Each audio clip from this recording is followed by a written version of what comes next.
ਜੈ ਮਸੀਹ ਦੀ ਪਿਆਰੇ ਦਰਸ਼ਕੋ, ਦਿਸ਼ਾ ਪਰਿਵਰਤਨ ਦੇ ਸਾਡੇ ਅੱਜ ਦੇ ਪ੍ਰੋਗਰਾਮ ਦੇ ਵਿੱਚ ਇੱਕ ਵਾਰੀ ਫੇਰ ਤੋਂ ਤੁਹਾਡਾ ਸਵਾਗਤ ਹੈ।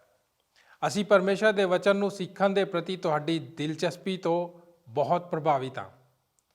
ਵਚਨ ਦੇ ਪ੍ਰਤੀ ਤੁਹਾਡਾ ਸਾਨੂੰ ਸੰਪਰਕ ਕਰਕੇ ਆਪਣਾ ਫੀਡਬੈਕ ਦੇਣਾ ਸਾਡੇ ਉਤਸ਼ਾਹ ਨੂੰ ਵਧਾਉਂਦਾ ਹੈ। ਅਸੀਂ ਆਪਣੇ ਪਿਤਾ ਪਰਮੇਸ਼ਰ ਅਤੇ ਪ੍ਰਭੂ ਯਿਸੂ ਜੀ ਦੀ ਕਿਰਪਾ ਦੇ ਲਈ ਉਹਨਾਂ ਦਾ ਧੰਨਵਾਦ ਕਰਦੇ ਹਾਂ ਕਿ ਉਹਨੇ ਸਾਨੂੰ ਇੱਕ ਵਾਰ ਹੋਰ ਮੌਕਾ ਦਿੱਤਾ ਕਿ ਅਸੀਂ ਉਹਦੇ ਵਚਨ ਨੂੰ ਲੈ ਕੇ ਇੱਕ ਵਾਰ ਫਿਰ ਤੋਂ ਤੁਹਾਡੇ ਸਾਹਮਣੇ ਹਾਜ਼ਰ ਹੋਏ ਹਾਂ। ਅਸੀਂ ਪਰਮੇਸ਼ਰ ਪਿਤਾ ਦਾ ਧੰਨਵਾਦ ਕਰਦੇ ਹਾਂ ਕਿ ਉਹਦੀ ਕਿਰਪਾ ਦੀ ਨਜ਼ਰ ਉਹਦੇ ਲੋਕਾਂ ਦੇ ਉੱਤੇ ਬਣੀ ਰਹਿੰਦੀ ਹੈ ਤਾਂ ਕਿ ਉਹ ਪ੍ਰੀਖਿਆ ਦੇ ਇਮਤਿਹਾਨ ਦੇ ਵਿੱਚ ਉਹਨਾਂ ਦੀ ਮਦਦ ਕਰ ਸਕੇ। ਸਾਡੇ ਅੱਜ ਦੇ ਪ੍ਰੋਗਰਾਮ ਦੇ ਵਿੱਚ ਅਸੀਂ ਇੱਕ ਹੋਰ ਨਵੇਂ ਵਿਸ਼ੇ ਦੇ ਉੱਤੇ ਚਰਚਾ ਕਰਾਂਗੇ। ਅੱਜ ਅਸੀਂ ਚਿੰਤਾ ਦੇ ਇਮਤਿਹਾਨ ਦੇ ਉੱਤੇ ਗੱਲਬਾਤ ਕਰਾਂਗੇ। ਇਸ ਦੇ ਲਈ ਅਸੀਂ ਬਾਈਬਲ ਬਾਣੀ ਦੇ ਵਿੱਚੋਂ ਮੱਤੀ ਦੀ ਇੰਜੀਲ ਦੇ 6 ਅਧਿਆਏ ਦੀ 25 ਆਇਤ ਤੋਂ ਲੈ ਕੇ 34 ਆਇਤਾਂ ਤੱਕ ਦੇ ਵਚਨਾਂ ਦਾ ਅਧਿਐਨ ਕਰਾਂਗੇ। ਸਾਡੇ ਅੱਜ ਦੇ ਵਿਸ਼ੇ ਦੀ ਰੂਪਰੇਖਾ ਇਸ ਪ੍ਰਕਾਰ ਹੈ। ਨੰਬਰ 1, ਸੱਚਾਈ ਦੇ ਲਈ ਇਮਤਿਹਾਨ। ਨੰਬਰ 2, ਵਿਸ਼ਵਾਸਯੋਗ ਹੋਣ ਦੇ ਲਈ ਇਮਤਿਹਾਨ। ਨੰਬਰ 3, ਅਰਥਹੀਨਤਾ ਦੇ ਲਈ ਇਮਤਿਹਾਨ। ਨੰਬਰ 4, ਲੰਬੇ ਸਮੇਂ ਦੇ ਲਈ ਇਮਤਿਹਾਨ। ਨੰਬਰ 5, ਪਛਾਣਨ ਲਈ ਇੰਤਜ਼ਾਰ। ਨੰਬਰ 6, ਪ੍ਰਾਥਮਿਕਤਾ ਦਾ ਇਮਤਿਹਾਨ।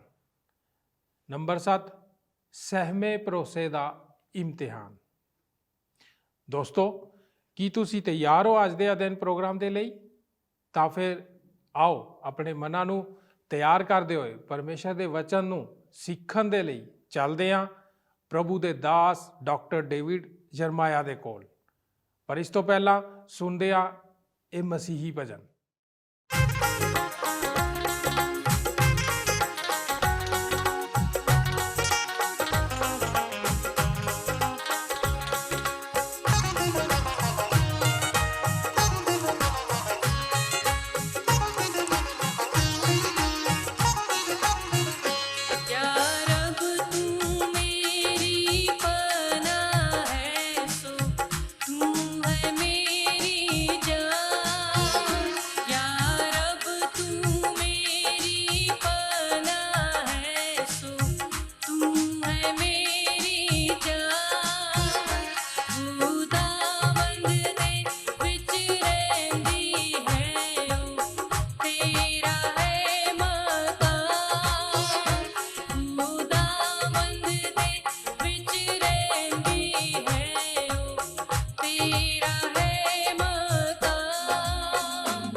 ਅੱਜ ਦੇ ਵਚਨ ਦੀ ਰੂਪਰੇਖਾ ਇਸ ਤਰ੍ਹਾਂ ਹੈ। ਚਿੰਤਾ ਦਾ ਇਮਤਿਹਾਨ।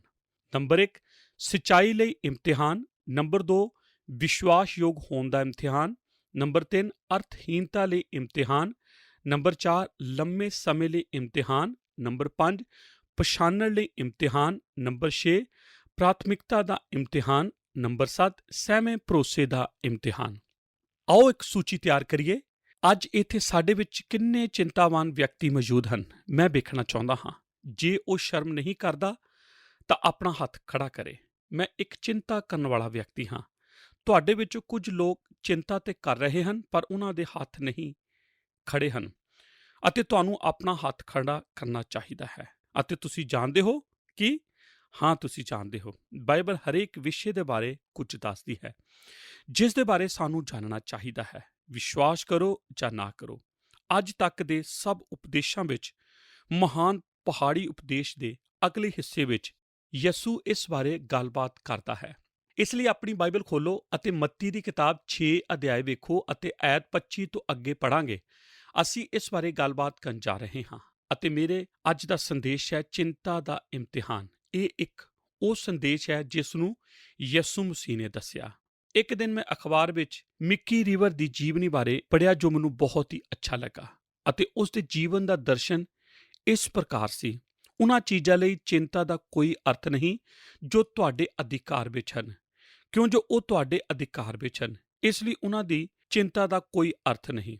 ਉਹਨਾਂ ਚੀਜ਼ਾਂ ਲਈ ਚਿੰਤਾ ਦਾ ਕੋਈ ਅਰਥ ਨਹੀਂ ਜੋ ਤੁਹਾਡੇ ਅਧਿਕਾਰ ਵਿੱਚ ਹਨ, ਕਿਉਂ ਜੋ ਉਹ ਤੁਹਾਡੇ ਅਧਿਕਾਰ ਵਿੱਚ ਹਨ, ਇਸ ਲਈ ਉਹਨਾਂ ਦੀ ਚਿੰਤਾ ਦਾ ਕੋਈ ਅਰਥ ਨਹੀਂ। ਇਹ ਕਿੰਨਾ ਅੱਛਾ ਵਿਚਾਰ ਹੈ ਕਿ ਇਹ ਨਹੀਂ ਹੈ। ਕਿਸੇ ਹੋਰ ਨੇ ਚਿੰਤਾ ਨੂੰ ਇਸ ਤਰ੍ਹਾਂ ਬਿਆਨ ਕੀਤਾ ਹੈ, ਇਹ ਡਰ ਨਾਲ ਭਰੀ ਹੋਈ ਪਾਣੀ ਦੀ ਧਾਰ ਦੀ ਤਰ੍ਹਾਂ ਹੈ ਜੋ ਤੁਹਾਡੇ ਦਿਮਾਗ ਵਿੱਚ ਘੁੰਮਦੀ ਫਿਰਦੀ ਰਹਿੰਦੀ ਹੈ ਤਾਂ ਕਿ ਤੁਹਾਡਾ ਦਿਮਾਗ ਦਾ ਸੰਤੁਲਨ ਵਿਗਾੜ ਸਕੇ। ਕਿਸੇ ਨੇ ਆਖਿਆ ਹੈ ਕਿ ਅਲਸਰ ਇਸ ਲਈ ਨਹੀਂ ਹੁੰਦਾ ਕਿ ਤੁਸੀਂ ਕੀ ਖਾਂਦੇ ਹੋ, ਪਰ ਇਸ ਲਈ ਹੁੰਦਾ ਹੈ ਕਿ ਤੁਹਾਨੂੰ ਖਾ ਜਾਵੇ। ਚਿੰਤਾ ਇੱਕ ਘੁੰਮਣ ਵਾਲੀ ਕੁਰਸੀ ਦੀ ਤਰ੍ਹਾਂ ਹੈ। ਇਹ ਤੁਹਾਨੂੰ ਕੁਝ ਕਰਨ ਲਈ ਆਖਦੀ ਹੈ, ਪਰ ਤੁਹਾਨੂੰ ਕਿਧਰੇ ਲਿਜਾ ਨਹੀਂ ਸਕਦੀ।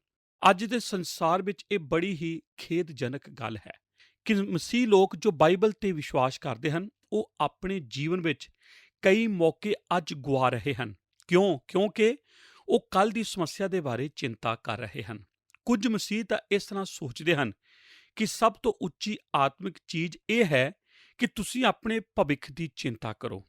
ਆਉਣ ਵਾਲੀ ਅਰਥ ਵਿਵਸਥਾ ਵਿੱਚ ਗੜਬੜ, ਪਰਿਵਾਰ ਵਿੱਚ ਅਲਗਾਓ, ਬੱਚਿਆਂ ਦੀ ਪੜ੍ਹਾਈ ਦੀ ਪਰੇਸ਼ਾਨੀ, ਕੈਂਸਰ ਦੇ ਹੋਣ ਦਾ ਡਰ, ਗਲੀ ਵਿੱਚ ਲੜਾਈਆਂ ਝਗੜੇ ਹੋਣ ਦਾ ਡਰ। ਆਓ ਸੁਣੀਏ ਮਸੀਹ ਲੋਕ ਇਹਨਾਂ ਦੇ ਬਾਰੇ ਕਿਸ ਤਰ੍ਹਾਂ ਸੋਚਦੇ ਹਨ ਅਤੇ ਤੁਸੀਂ ਵੇਖੋਗੇ ਕਿ ਉਹਨਾਂ ਦੀ ਸੋਚ ਅੱਜ ਵੀ ਦੁਨਿਆਵੀ ਹੈ।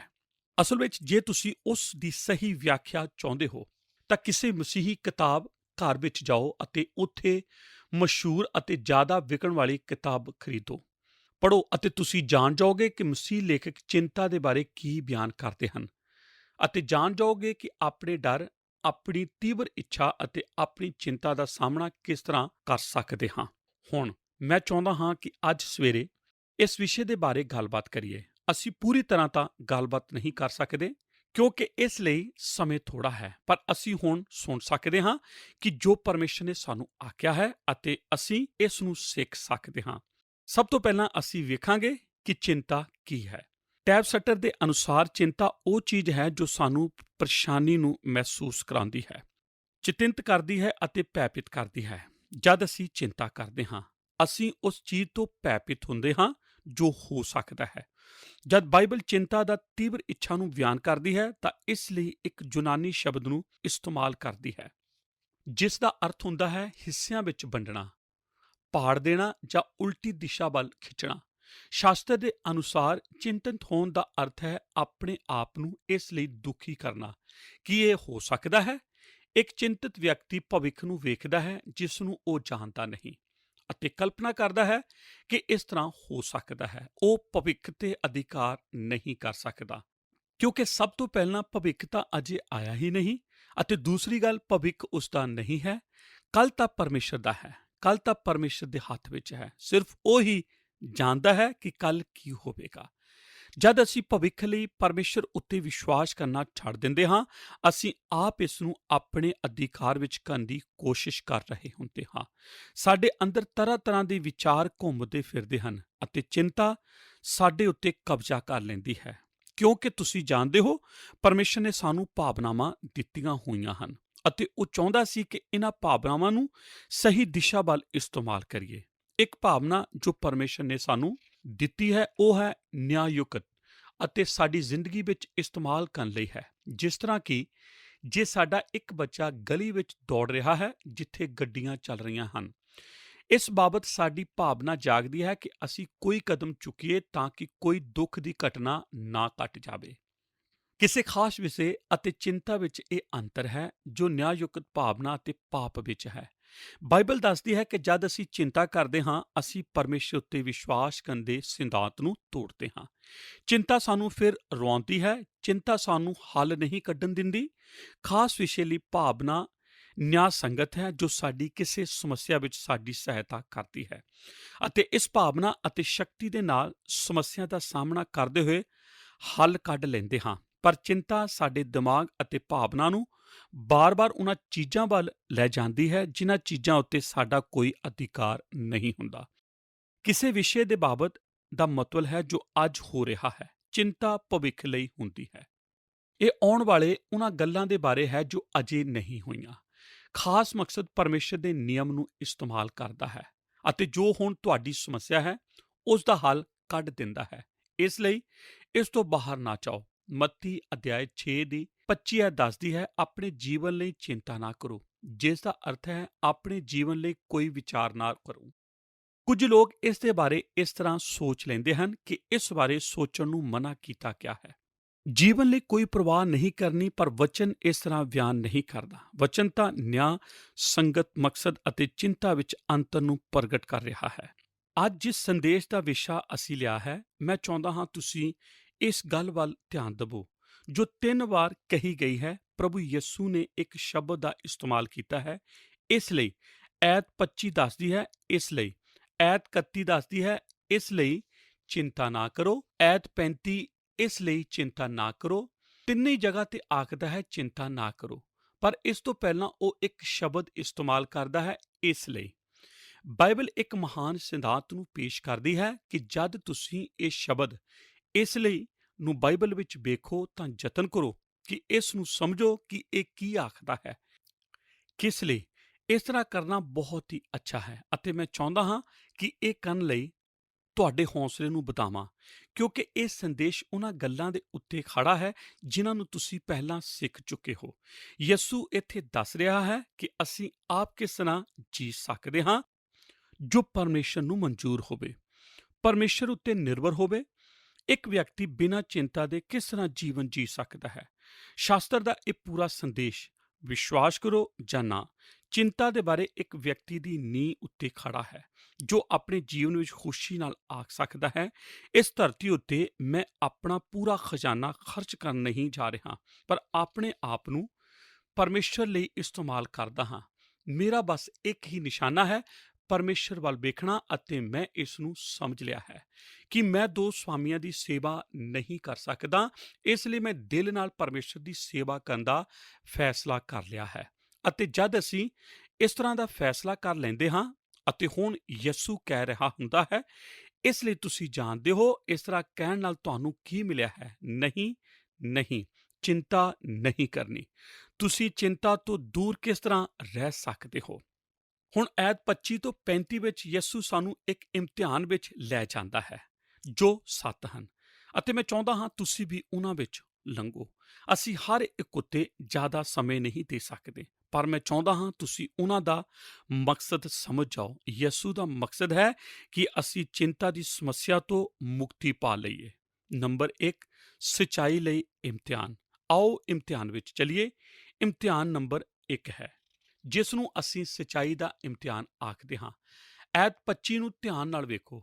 ਇਸ ਕਰਕੇ ਮੈਂ ਤੁਹਾਨੂੰ ਆਖਦਾ ਹਾਂ ਜੋ ਆਪਣੇ ਪ੍ਰਾਣਾਂ ਲਈ ਚਿੰਤਾ ਨਾ ਕਰੋ, ਭਾਈ ਅਸੀਂ ਕੀ ਖਾਵਾਂਗੇ ਜਾਂ ਕੀ ਪੀਵਾਂਗੇ, ਅਤੇ ਨਾ ਆਪਣੇ ਸਰੀਰ ਦੇ ਲਈ ਜੋ ਕੀ ਪਹਿਨਾਂਗੇ। ਭਲਾ ਪ੍ਰਾਣ ਭੋਜਨ ਨਾਲੋਂ ਅਤੇ ਸਰੀਰ ਵਸਤਾਂ ਨਾਲੋਂ ਵਧੀਕ ਨਹੀਂ ਹੈ? ਹੁਣ ਕੁਝ ਹੈ ਕਿ ਪ੍ਰਾਣ ਭੋਜਨ ਨਾਲੋਂ ਅਤੇ ਸਰੀਰ ਵਸਤਾਂ ਨਾਲੋਂ ਵਧੀਕ ਨਹੀਂ।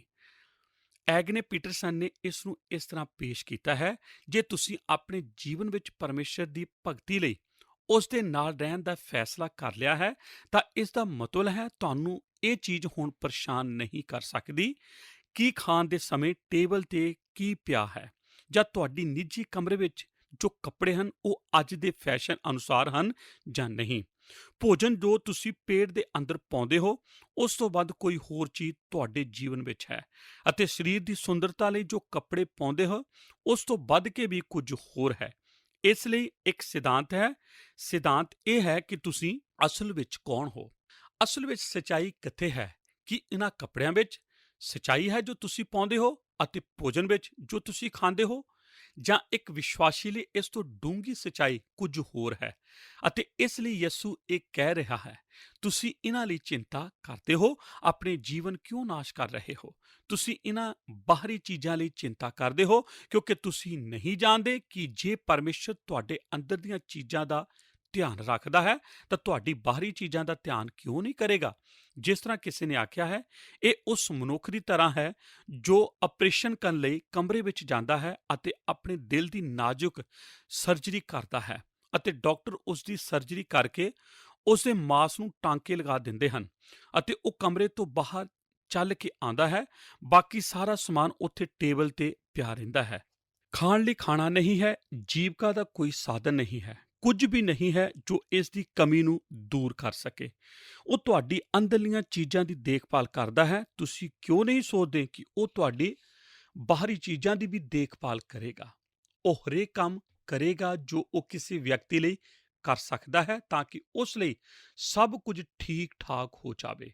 ਇਸ ਇਮਤਿਹਾਨ ਵਿੱਚ ਸਾਨੂੰ ਸਮਝ ਆ ਜਾਣੀ ਚਾਹੀਦੀ ਹੈ, ਅਸੀਂ ਅਸਲ ਵਿੱਚ ਕੀ ਹਾਂ? ਆਤਮਾ ਅਤੇ ਪ੍ਰਾਣ। ਅਸਲ ਵਿੱਚ ਅਸੀਂ ਇਹ ਹੀ ਹਾਂ। ਪਰਮੇਸ਼ਰ ਸਾਡੀ ਇਹਨਾਂ ਚੀਜ਼ਾਂ ਦੀ ਦੇਖਭਾਲ ਕਰ ਰਿਹਾ ਹੈ, ਅਤੇ ਜੇ ਉਹ ਅੱਛੀ ਤਰ੍ਹਾਂ ਇਹਨਾਂ ਚੀਜ਼ਾਂ ਦਾ ਧਿਆਨ ਰੱਖਦਾ ਹੈ, ਤਾਂ ਤੁਸੀਂ ਕਿਉਂ ਨਹੀਂ ਸੋਚਦੇ ਕਿ ਉਹ ਤੁਹਾਡੇ ਕੱਪੜੇ ਅਤੇ ਭੋਜਨ ਦਾ ਵੀ ਧਿਆਨ ਰੱਖੇਗਾ ਜੋ ਤੁਸੀਂ ਖਾਂਦੇ ਹੋ ਜਾਂ ਪਾਉਂਦੇ ਹੋ। ਜੀਵਨ ਇਸ ਤੋਂ ਵੱਧ ਕੇ ਹੈ। ਹੁਣ ਤੁਸੀਂ ਵੇਖ ਸਕਦੇ ਹੋ ਕਿ ਇਹ ਗੱਲਾਂ ਸੰਸਾਰ ਦੇ ਸੰਦੇਸ਼ ਤੋਂ ਉਲਟ ਹਨ। ਭੋਜਨ ਜੋ ਤੁਸੀਂ ਖਾਂਦੇ ਹੋ ਸੱਚਾਈ ਨਹੀਂ, ਨਾ ਹੀ ਕੱਪੜੇ ਜੋ ਤੁਸੀਂ ਪਾਉਂਦੇ ਹੋ।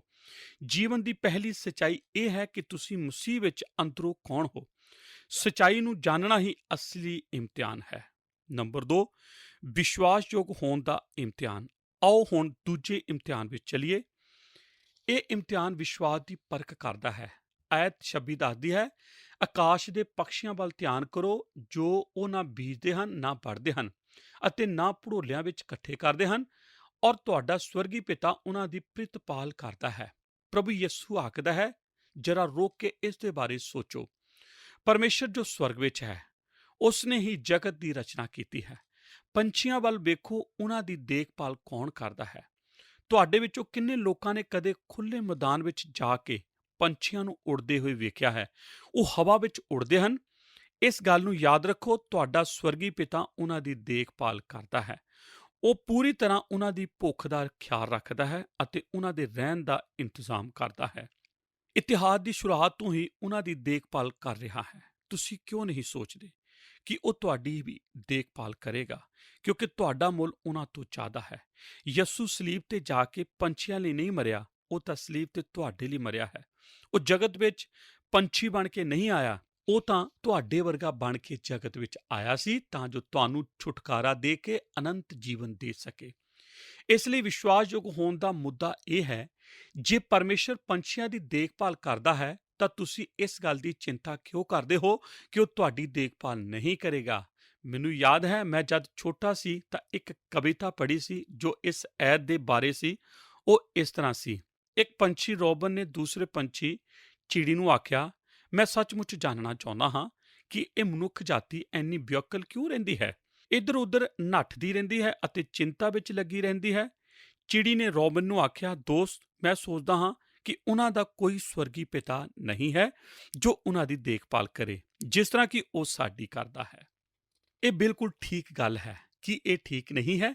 ਜੇ ਪਰਮੇਸ਼ਰ ਪੰਛੀਆਂ ਦੀ ਦੇਖਭਾਲ ਕਰਦਾ ਹੈ, ਕਿ ਤੁਸੀਂ ਨਹੀਂ ਸੋਚਦੇ ਕਿ ਤੁਹਾਡੀ ਵੀ ਦੇਖਭਾਲ ਕਰੇਗਾ?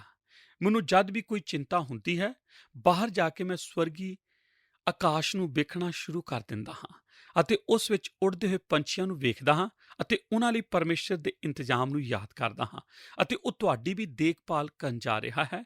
ਉਸ ਲਈ ਤੁਹਾਡੇ ਜੀਵਨ ਪੰਛੀਆਂ ਦੇ ਜੀਵਨ ਤੋਂ ਜ਼ਿਆਦਾ ਬਹੁਮੁੱਲਾ ਹੈ। ਨੰਬਰ 3, ਅਰਥਹੀਨਤਾ ਲਈ ਇਮਤਿਹਾਨ। ਆਓ ਅਸੀਂ ਹੁਣ ਅਰਥਹੀਨਤਾ ਦੇ ਇਮਤਿਹਾਨ ਵੱਲ ਵੇਖੀਏ।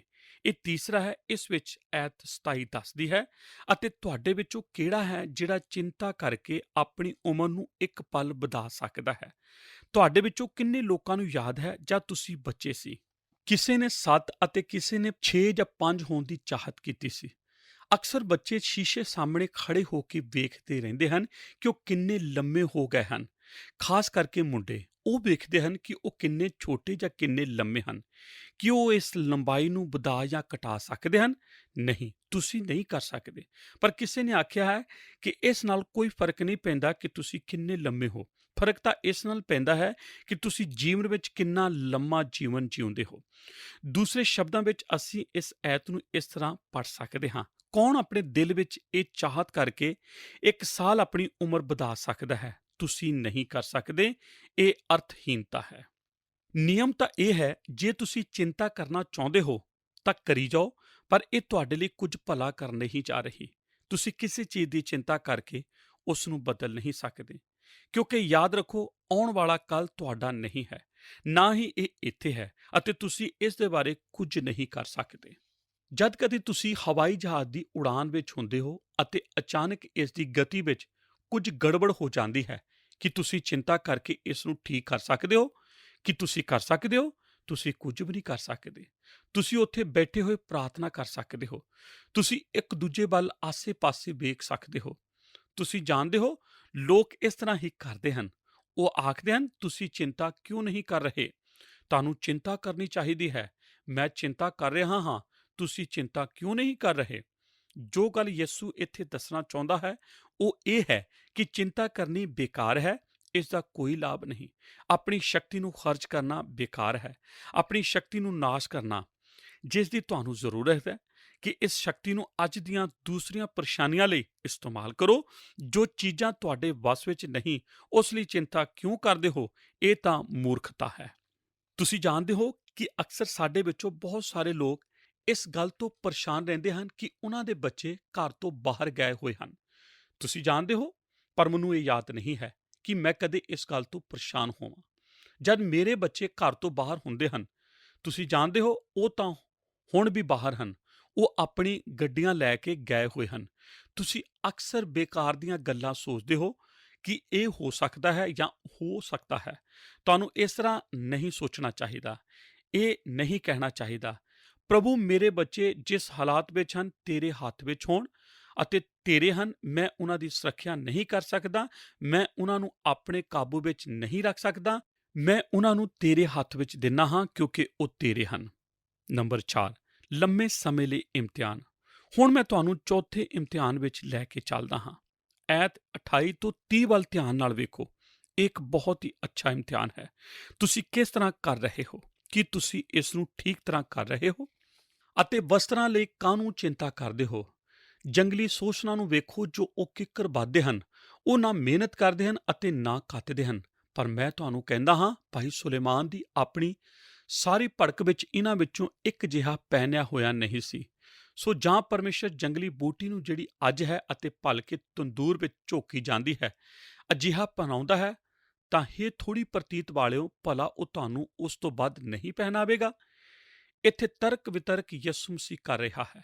ਉਹ ਆਖ ਰਿਹਾ ਹੈ ਕਿ ਜਦ ਪਰਮੇਸ਼ਰ ਮੈਦਾਨ ਦੇ ਫੁੱਲਾਂ ਦੀ ਦੇਖਭਾਲ ਅੱਛੀ ਤਰ੍ਹਾਂ ਕਰਦਾ ਹੈ, ਜਿਸ ਦਾ ਜੀਵਨ ਬਹੁਤ ਥੋੜਾ ਹੁੰਦਾ ਹੈ, ਬੋਇਆ ਜਾਂਦਾ ਹੈ, ਵੱਧਦਾ ਹੈ, ਖਿਲਦਾ ਹੈ ਅਤੇ ਚਲਾ ਜਾਂਦਾ ਹੈ, ਕਿ ਤੁਸੀਂ ਇਹ ਜਾਣਦੇ ਹੋ, ਇਸ ਤਰ੍ਹਾਂ ਇਹ ਕੰਮ ਕਰਦਾ ਹੈ ਜਦ ਉਹ ਉਹਨਾਂ ਦੀ ਅੱਛੀ ਤਰ੍ਹਾਂ ਦੇਖਭਾਲ ਕਰਦਾ ਹੈ, ਜਿਨ੍ਹਾਂ ਦਾ ਜੀਵਨ ਥੋੜਾ ਹੀ ਹੁੰਦਾ ਹੈ। ਪਰ ਤੁਹਾਡਾ ਜੀਵਨ ਤਾਂ ਬਹੁਤ ਲੰਮਾ ਹੈ ਮੇਰੇ ਦੋਸਤੋ, ਇਹ ਤਾਂ ਅਨੰਤ ਕਾਲ ਤੱਕ ਹੈ। ਤੁਸੀਂ ਕਿਉਂ ਨਹੀਂ ਸੋਚਦੇ, ਜੇ ਉਹ ਮੈਦਾਨ ਦੇ ਫੁੱਲਾਂ ਦੀ ਦੇਖਭਾਲ ਕਰਦਾ ਹੈ ਜੋ ਥੋੜੇ ਸਮੇਂ ਲਈ ਹਨ ਅਤੇ ਉਹਨਾਂ ਨੂੰ ਪਹਿਨਾਉਂਦਾ ਹੈ, ਅਤੇ ਉਹ ਇਸ ਪਹਿਰਾਵੇ ਦਾ ਮੁਕਾਬਲਾ ਸੁਲੇਮਾਨ ਅਤੇ ਉਸ ਦੀ ਸਾਰੀ ਸ਼ੋਭਾ ਨਾਲ ਕਰਦਾ ਹੈ, ਅਤੇ ਫੁੱਲਾਂ ਦੇ ਪਹਿਰਾਵੇ ਨੂੰ ਉੱਤਮ ਦੱਸਿਆ ਗਿਆ ਹੈ, ਕੀ ਇਹ ਖਾਸ ਗੱਲ ਨਹੀਂ ਹੈ? ਇਸ ਦੌਰਾਨ ਮੈਂ ਇੱਥੇ ਕੁਝ ਹੋਰ ਦੱਸਣਾ ਚਾਹੁੰਦਾ ਹਾਂ। ਇੱਕ ਵੱਡੀ ਭੀੜ ਨੇ ਇਸ ਦਾ ਮਤਲਬ ਇਸ ਤਰ੍ਹਾਂ ਕੱਢ ਲਿਆ ਹੈ ਕਿ ਤੁਹਾਨੂੰ ਫੈਸ਼ਨ ਨਹੀਂ ਕਰਨਾ ਚਾਹੀਦਾ। ਪਿਆਰੇ ਦਰਸ਼ਕੋ, ਅਸੀਂ ਤੁਹਾਡਾ ਸਾਰਿਆਂ ਦਾ ਦਿਲ ਤੋਂ ਧੰਨਵਾਦ ਕਰਦੇ ਹਾਂ ਕਿ ਤੁਸੀਂ ਸਾਡੇ ਨਾਲ ਅੱਜ ਦੇ ਪ੍ਰੋਗਰਾਮ ਦੇ ਵਿੱਚ ਅਖੀਰ ਤੱਕ ਬਣੇ ਰਹੇ।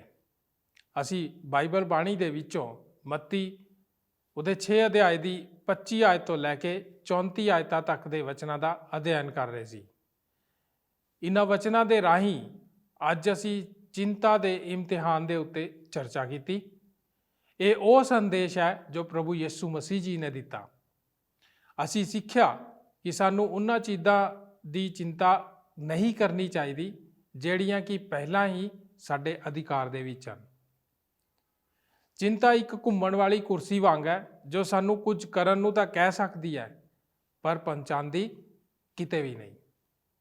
ਅੱਜ ਅਸੀਂ ਇਹ ਵੀ ਸਿੱਖਿਆ ਕਿ ਕਿਵੇਂ ਇੱਕ ਵਿਅਕਤੀ ਚਿੰਤਾ ਕੀਤੇ ਬਗੈਰ ਆਪਣੇ ਜੀਵਨ ਨੂੰ ਬਤੀਤ ਕਰ ਸਕਦਾ ਹੈ।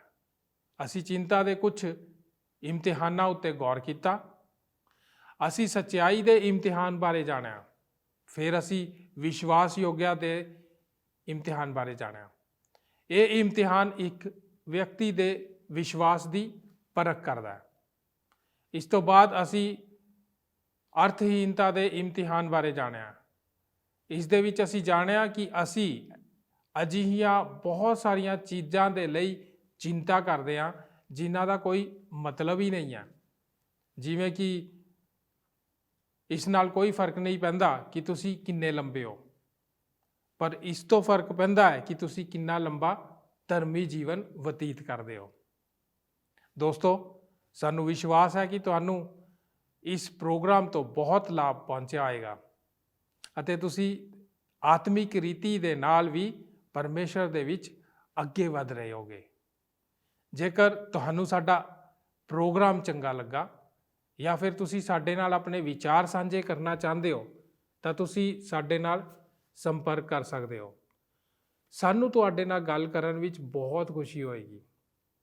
ਦੋਸਤੋ, ਹੁਣ ਸਾਨੂੰ ਇਜਾਜ਼ਤ ਦਿਓ ਕਿਉਂਕਿ ਪ੍ਰੋਗਰਾਮ ਨੂੰ ਸਮਾਪਤ ਕਰਨ ਦਾ ਸਮਾਂ ਹੋ ਗਿਆ ਹੈ। ਅਗਲੇ ਪ੍ਰੋਗਰਾਮ ਦੇ ਵਿੱਚ ਫੇਰ ਮੁਲਾਕਾਤ ਹੋਵੇਗੀ।